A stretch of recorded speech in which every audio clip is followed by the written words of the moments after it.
భారతదేశ చరిత్రలోనే మొదట అడుగుపెట్టిన ధీర వనితలు వీరే. ఈ 15 మంది పేర్లు ప్రతి ఒక్క విద్యార్థికి ఖచ్చితంగా తెలుసుండాలి. మరి ఆ 15 మంది పేర్లు ఎవరో చూసేద్దాం.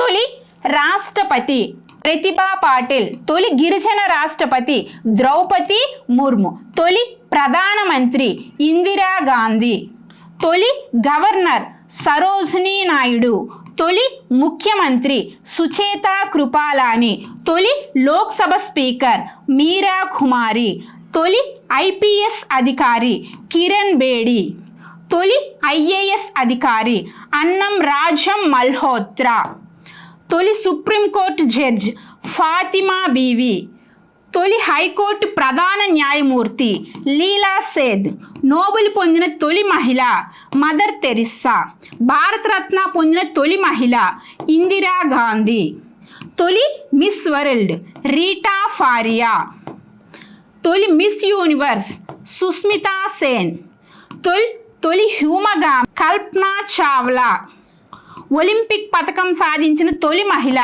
కరణం మల్లేశ్వరి. ఇలాంటి వీడియోస్ ఎన్నో కావాలంటే మన ఛానల్ని సబ్స్క్రైబ్ చేసుకోండి.